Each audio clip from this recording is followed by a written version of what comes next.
This is the start of the Jameson self-guided tour. Hi everybody. Hello. Just a very quick check of the old ticket, make sure on the right tour. Just one ticket is fine. So guys, this is the Jameson Distillery. There's Jameson himself. It's a family business. Quite a lot. And then they got a bar and we get a drink with it. And look at that, it's pretty cool.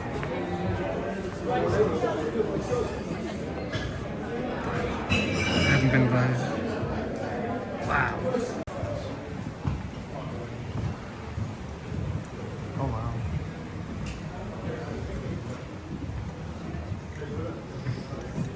Actually, Where you all from, by the way? St. Louis, Missouri. Yeah. We know where that is. You're right. Biggest city, the show me state, but not the state capital, of course, that's Jeff City. Yeah. So we do know these things. Yeah. It's Very Folks, it is going to sound very, very cheesy, but it is for real.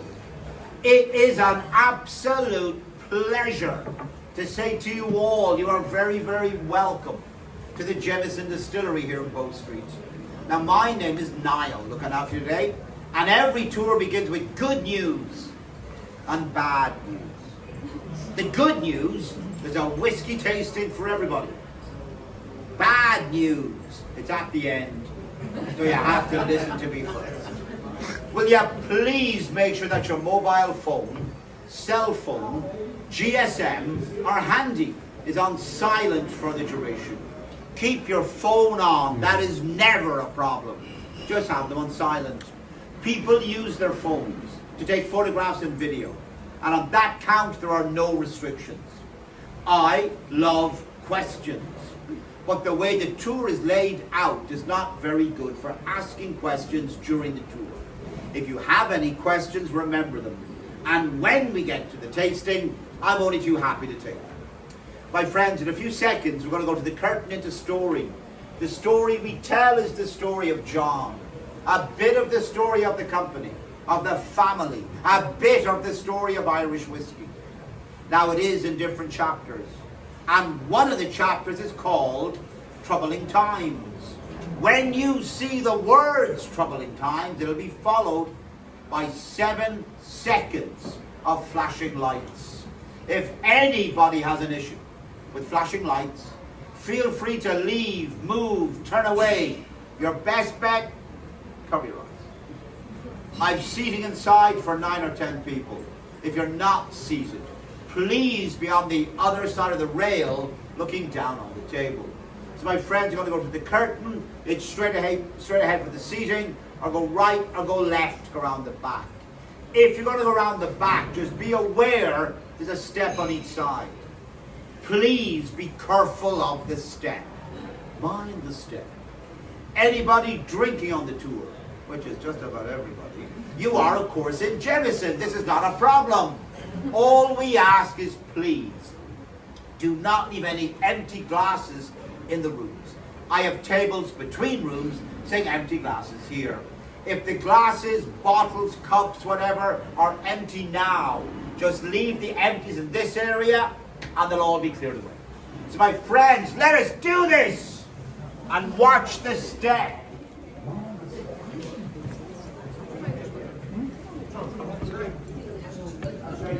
Have a seat around the back. Going around the back, be careful of the step. Mind the step. Just watch the step, my friends. Mind the step. Have a seat around the back, be careful of the step, of course. Mind the step. Just watch the step, my friends. Mind the step. Watch every single thing that you will ever need to know about Jameson. You're going to find either inside the bottle or on the label. Now the label, Jameson, John Jameson, was our founding father. And under his name is the family crest. That's it here on the table. And then beneath that crest are 2 words, Sine Metu. And Sine Metu is on every single bottle of Jameson sold worldwide. It is the family motto. But it's also the Latin for without fear. And this phrase, without fear, defined John Jameson's life. And in reality, it has defined our whiskey ever since. Now, there are many, many characters in the story of Jameson. There can only ever be one founding father. And this was an enterprising Scotsman. Yeah, he came from Scotland. And he set up shop here in Smithfield in 1780. At the time, of course, the city was booming. The population was growing rapidly. You could almost say the population was Dublin. That's why you get the drink before the tour. Folks, Dublin was home to more than 150 distilleries and breweries that were dotted throughout the city. And as time passed, most faded away. And nobody saw that Dublin had gained an institution that would still be here. Some 245 years later, John Jameson's distillery right here on Bow Street. Now John and his wife Marguerite, the two of them lived to the spirit of Senemetu. And with innovation and hard work, the distillery grew, as did their family. In time, one of their 16 children. Now my friends, in the 1700s, that was a small family. So the real hero is Marguerite. John Jameson II took over as master distiller. Now he took his father's legacy and he built on it. And with continuing innovation, hard work and unmatched quality, the distillery continued to grow. By 1804, like this here, but for the rest of the 1800s, the distillery expanded massively. Between 1880 and 1905, it was running at full capacity. Now John Jameson's name is on the label on every bottle of Jameson. But the whiskey in the bottle, its legacy is shared by many. And this is why on every bottle of Jameson you will find at least one barrelman. And the barrelmen represent the workers who put the whiskey on. Now folks, the Bow Street Distillery, where you are right now, this place was seen as a city within the city of Dublin. It was a very, very busy place full of very highly skilled craft workers. Now we have the most magnificent company archive and a record show that we were employing, well, the likes of carpenters and blacksmiths and millwrights and coppersmiths, even ostlers. Now the ostlers, they look after the horses. But these are just a few of the many tradespeople working here. You see, we had a great reputation. You got a job here, it was practically guaranteed for life. At our peak, we employed 300 people, which meant we were now supporting hundreds of families throughout the Dublin region. And in 1880, that's 100 years after John set up here, we were now producing 1 million gallons of whiskey a year. And that's the equivalent of 6.5 million bottles of Jameson. And believe me, in 1880, that was no mean feat. Folks, it was what we today call the golden age of Irish whiskey. I mean, every single thing was going unbelievably well. And of course, nothing could go wrong. Ha! We're going to jump back in time now, about 110 years ago, to the first part of the 20th century. Now, at this point, Ireland was making every year 50 times more whiskey than the rest of the world combined. And Jameson was the best-selling whiskey on the planet. But time and history, in the shape of military and political turmoil, intervened. War broke out around the world twice. Even here in Bow Street, conflict reared its head. Now, because of our location, we became a fortress during the 1916 Rising. Martial law was imposed in Dublin. No worker could come to work for 2 weeks. But again, our records show that during the 2 weeks of the shutdown, every worker was paid their full wages. Now, just when things began to pick up again, excessive trade tariffs imposed by Britain when we left the British Empire, and of course the impact of prohibition in America began to take their toll. Now, some bootleggers in America were labeling their homemade moonshine as Irish whiskey. This way they could charge more money for it. But this on its own had a huge negative impact on our very good name. Now, on top of this, of course, the Irish economy was slowing down. The Irish whiskey industry was in decline. To be honest, by the 1960s, the once all-powerful Irish whiskey industry was on its knees. But this motto, Sine Metu, without fear, held the key to our survival. So calling upon the spirit of John Jameson, the owners of the whiskey, that had John's name on the whiskey, they said, okay, now's the time to sink or swim. And luckily enough, the two other surviving whiskey distilleries in the south of Ireland, they also saw the writing on the wall. So in 1966, after generations of rivalry, Jameson joined forces with John Powerens on whiskey and the Cork Distilleries Company, and the Irish Distillers Group was founded. Now John Jameson's spirit lives in Dublin, where he made his whiskey. The heart of the company you'll find today in Middleton, County Cork, where Jameson is now distilled and matured. Folks, my company has always had a reputation for experimentation and innovation, while my whiskey will now and forever be steeped in tradition and craft. And even today in Middleton, our whiskey masters, they're always looking at new techniques and new ingredients to actually make new whiskies with.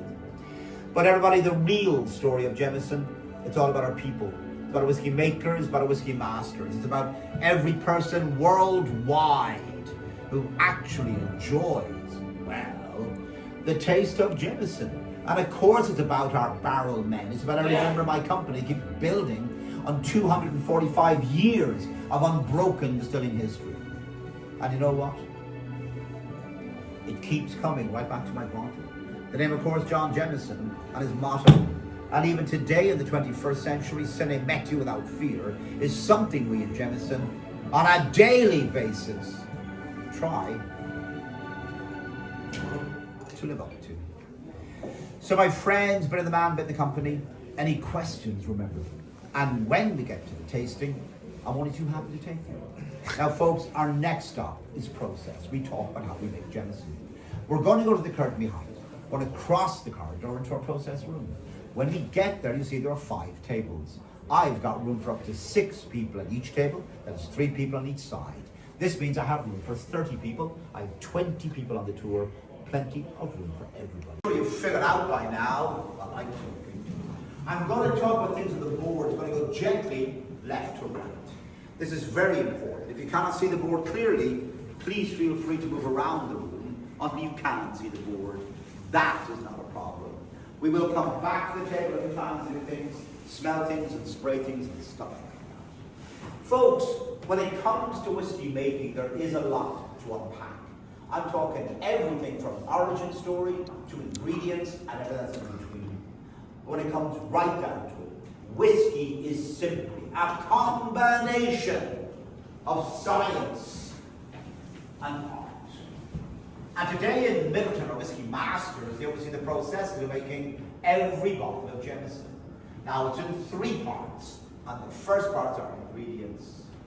Folks, having our distillery in Middleton County Cork is fantastic, as 2 of our key ingredients are right beside us. The first, of course, is water. Now the word whiskey comes from the Irish and the Gaelic, Ishkabaha. And Ishkabaha, when translated, means the water of life. Also, the Gurney River that runs the grounds of our distillery is the life force behind our whiskey making process. Our second key ingredient is barley. The barley that we use, both in a radius of 160 kilometers from the distillery, also use premium, non-genetically modified corn. Now, Jameson is one of a few whiskies worldwide that uses 2 types of barley. The first type used to make our Jameson with, which is called, well, unmalted barley. Now, unmalted barley is just barley from the fields. The husk is intact. It's actually quite hard, but it gives the whiskey a lovely creamy amount of coating with a hint of spice as well. That's our first type of barley, unmalted. Second type used to make our Jameson with, it's pretty obvious, malted barley. Unmalted barley is much the same as unmalted, except before it comes to us, it goes to the malt house, where it's soaked in water for 2 days. It then comes out of the water, is now stored in a more humid environment until germination begins. We're tricking the grape to get springtime. At spring it releases sugars and enzymes that we made wrong for fermentation. We now have some heat. The heat will stop the germinating process, and that lets us access those really important sugars. And everybody, that's all malt is, dried, germinating. My friends, our tables are lit up. On each side of the table, there are 2 trays. The trays are full of grain. and they're full of malted and unmalted barley. They look the same, but they're actually quite different. Now, before the pandemic, the trays were not covered, they were open. We get people take malted barley out that have a smell, and malted barley smells very sweet. Now it should, it's full of sugar. Then do the same with the unmalted. It looks the same as malted. Then you smell it, you have a very different smell. It smells like freshly cut grass. The problem was, people would start licking and biting the grains, and then they put the grains back. I worry about people.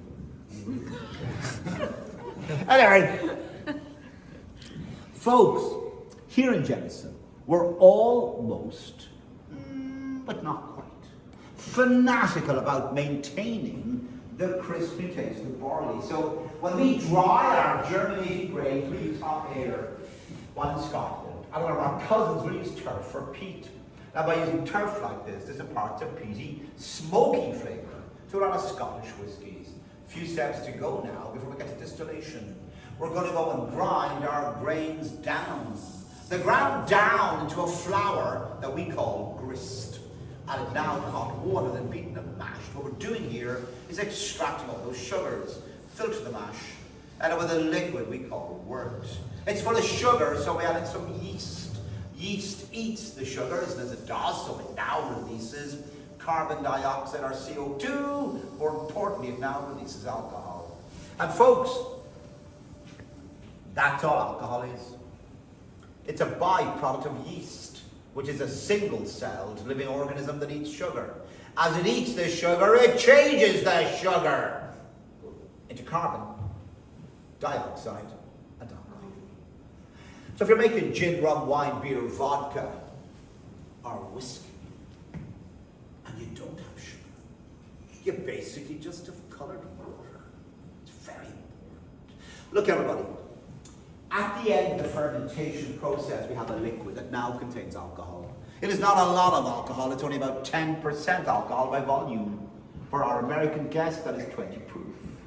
And by the way, it's now called beer because the first 5 steps in making whiskey are the same as making beer. So, we have our beer. It's also called wash. I prefer beer. I mean, walk into a bar and ask for a pint of wash. Don't ever do that. I have no idea what you're going to get, but I can guarantee you it's not going to be good. Anyway, we have our beer, we have our wash. It is 10% alcohol by volume, 20 proof. It's not a huge amount. But this is absolutely perfect for distillation. Now, we distill in these old style giant copper pots, or more modern and efficient column distills. And here is the beer is set to the first still we now apply some heat. Now, alcohol boils at a lower temperature than water, which means the first vapors to rise around alcohol. Vapors travel to the body of the still, escape through the neck of the still itself. But the vapor's freedom is short-lived because the vapors are now processed through a condenser. The vapors go through the condenser and they cool. As they cool, they change back into liquid. So after a few hours, we turn the heat off. Now, by turning it off before, the temperature of the still reaches the boiling point of water. This actually traps all the water in the still, but the alcohol is free to continue on its journey. Most American whiskies are one-time distilled. Next up is the faint still. Now, a lot of our Scottish cousins will now stop at the end of second distillation. John Jameson, he figured out distilling his whiskey 3 times, then it's smoother. And in the second distillation, it's set to the third and final still, simply called, of course, the spirit still. Now, making our whiskey this way, in the giant copper pots, this gives us what's called a pot still whiskey. And this is seen as a typical style of Irish whiskey. We make another style of whiskey in Middleton called grain whiskey, and this is made with malted barley and corn, but it's distilled in a more modern and efficient column still. Making it this way is alcohol deemed lighter when compared to the fuller bodied pot still whiskies. My friends, at your tables, distillation is now lit. Now, everybody, where it says the word distilling, there were 2 copper card holders. In front of them are 2 atomizers wrapped in copper. What I want you to do, take a card out of the card holder. Then go to the atomizer on the right where it says pot still. I want you now to imagine that you are in a department store and you are checking out the testers for the aftershaves of the perfumes. You guys have a couple of sprays. Now don't be shy. Like I'm talking 3 or 4 or 5 good sprays. Actually, please, what we made of it. Have a smell. And what you are smelling is my whiskey maturing in egg. What you're smelling is raw hops. That's strong. Spicy, aromatic.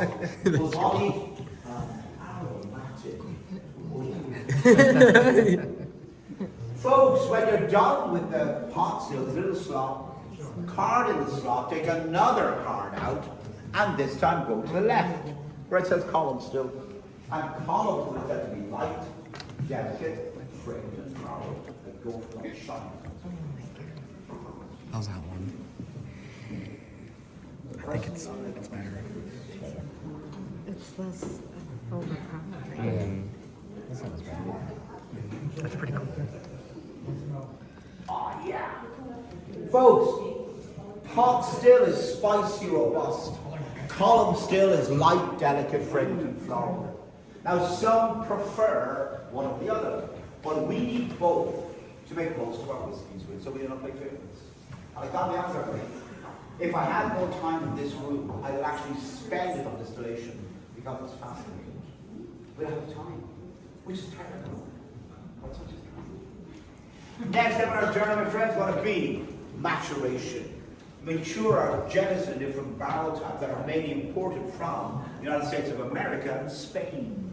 Now, barrels from America have been used before to mature bourbon or American whiskies, while from Spain were mature sherry wines. Whereas the barrels have been used before, leave them seasoned and ready to give off these lovely smell flavors and colours into our whiskies. My friends, at your tables, maturation is bit. Now, there are 2 pots. One is marked bourbon, one is marked sherry. We want to open the bourbon pot first. When it's open, put your nose into it and have a smell. And what you are smelling is my whiskey maturing in ex-bourbon barrel. Now, this imparts a toasted wood and a little bit of nuttiness. Lots and lots of vanilla.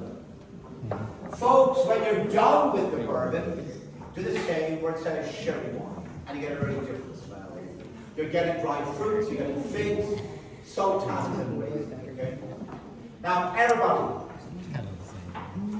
those are just Sweeter. 2 of 35 different cask types at our disposal.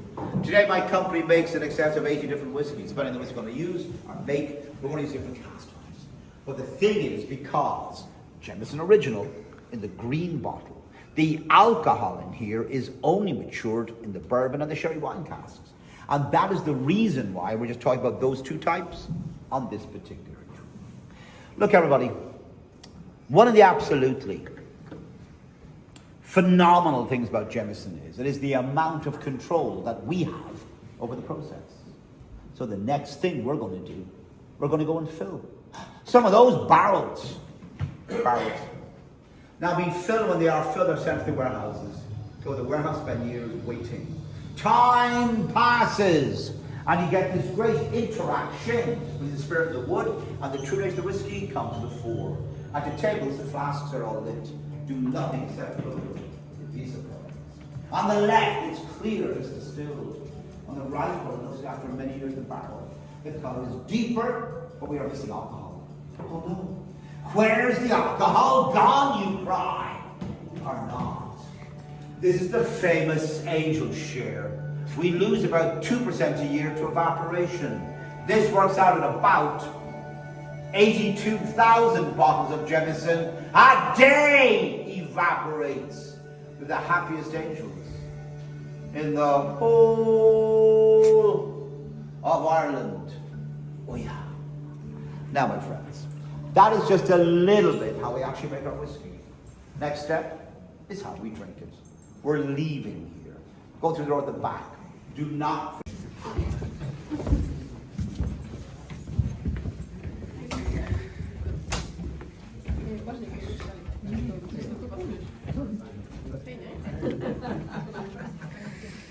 Now,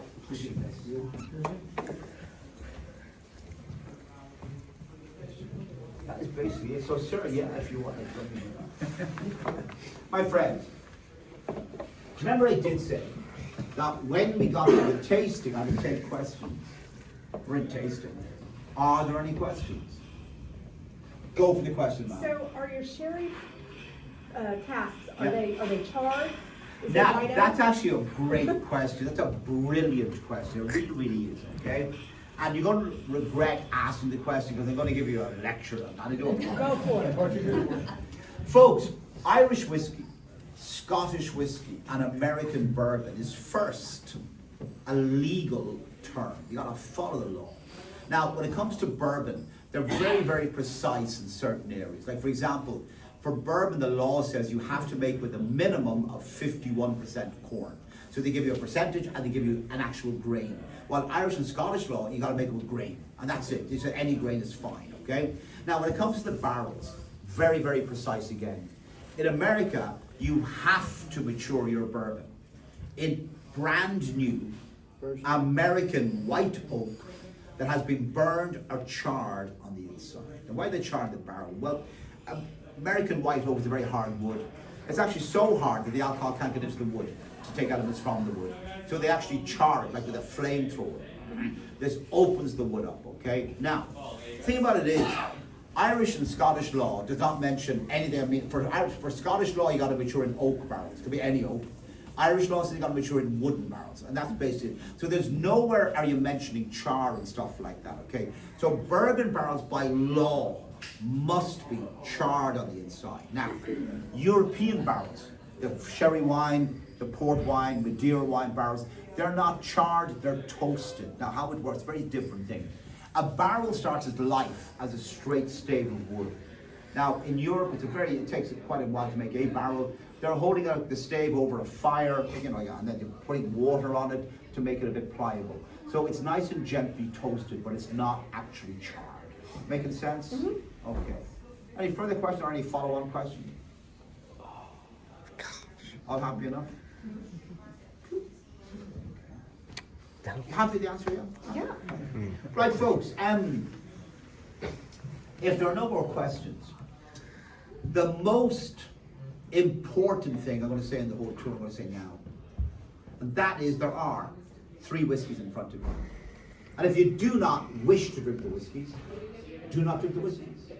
We are a drinks company. We make alcohol. We're going to offer it to you. And if you don't want it, it's okay. We're not going to be offended. We're not going to be upset. If anybody here is driving, please do not do the whiskey tasting, as this will bring you over the legal limit in Ireland for drink driving, which, by the way, is 0.05, okay? Now, within Europe, that's quite high. A lot of companies are 0.00 or 0.02. Slovakia, I think 0.02. It's 0.00 now, that's The fine. moment you make tolerance, you're going to get over it. So. Yeah, okay, fair enough. Yeah, so 0.00, that's fine, you see. Like in America, our American guests, it's 0.08 in most states. Now, not all American states. In Utah, it's 0.05. And our American guests are now going, yeah, that's Utah. Folks, Utah is currently making some of the best whiskey coming from America right now, so we're not in Utah. Okay? I'm a big fan of Utah. Also a big fan of saying never, ever, ever, ever drink a dry. It's just not worth it. We're 0.5 in Australia. Sorry, sir? 0.5 in Australia. Yeah, exactly. You know, so there's 1 or 2 countries at 0.06, but and even I think Ireland is probably going to drop down to 0.02 in the next few years. They're trying to get that rolling, you know. And believe it or not, as a drink company, we have no issue with that whatsoever. I mean, like, you know, we genuinely have, you know, we genuinely say to people never, ever, ever drink and drive. Like, don't spend money on our products when we drive now. Folks, having just said that, of course, you are here in Jameson. You have just done the tour. You're probably on a bit of a break, a bit of a holiday, vacation. You're probably not driving. Are you driving today, ma'am?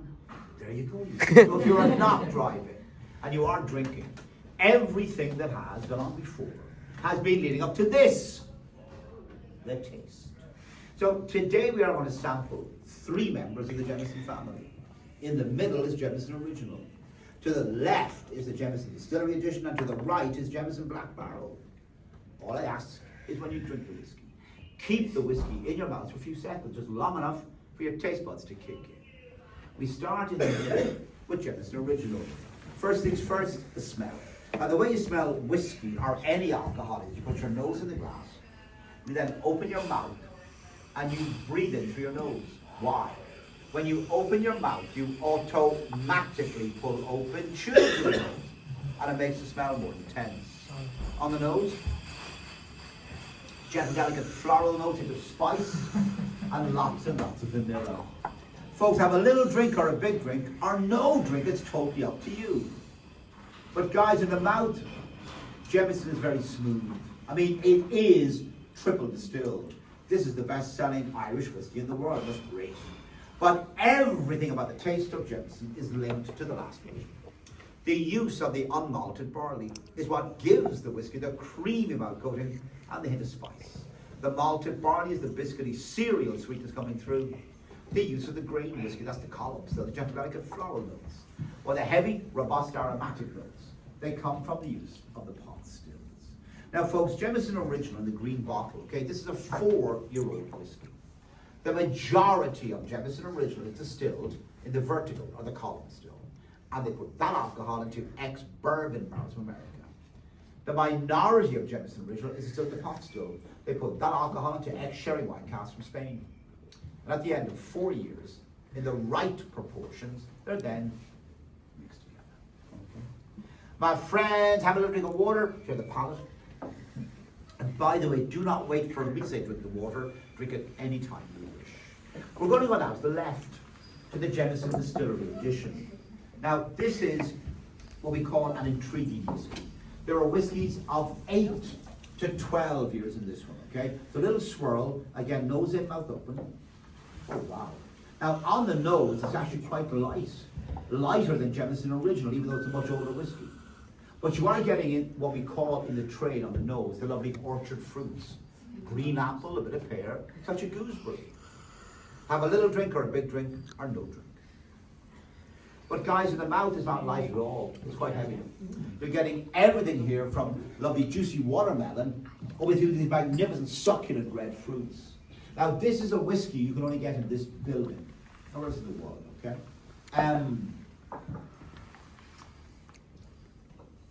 Important enough, if you're going to buy a bottle of this and bring it home with you. Now if going home involves getting on an aeroplane, it must go in your checked luggage. If it is not in your checked luggage, they will take it off you at the airport and you will never ever see it again. We got onto the airport about this, they gave us a statement that said, look, any whiskey taken off passengers going through the airport, the whiskey will be disposed of in a humane manner. Drink of water, my friends. We go down to the right to the Jameson Black Barrel. The Black Barrel is a complex whiskey. Whiskies are 8, 9, and 11 years in this one, okay? On the nose, oh wow. Straight away, a lot of caramel. But underneath the caramel, there's lovely fruit notes. This time, along the exotic spectrum, like mango, papaya, and nectarine. Although at this point in the tasting, I can say anything I want. And wow. Have a little drink or a big drink or no drink. Totally up to you.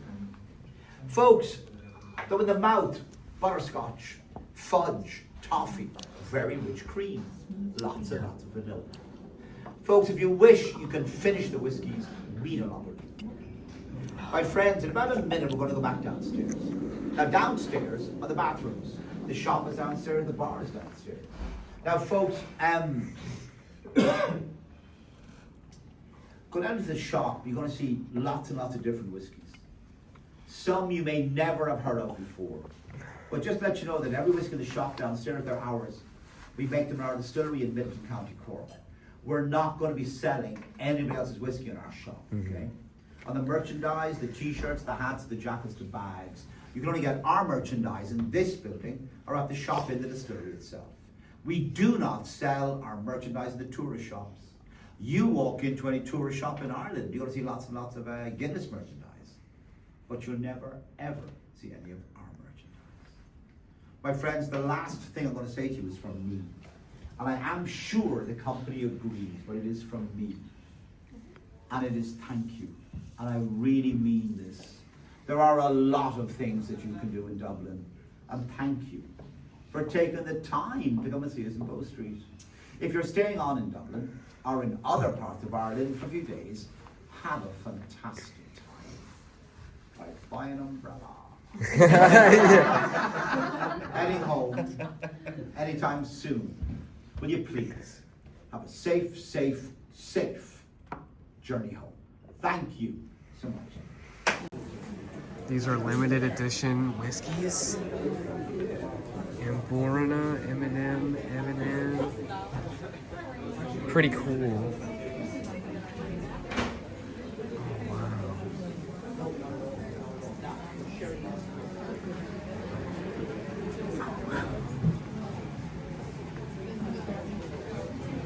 Anything found here. Our distillery edition has been bottled exclusively for visitors to our home in Bow Street. I'm gonna get one of these for sure. How cool. If you like that clip, feel free to click on this clip or even this clip. And then, hey, don't forget about that clip over here. Thanks, guys.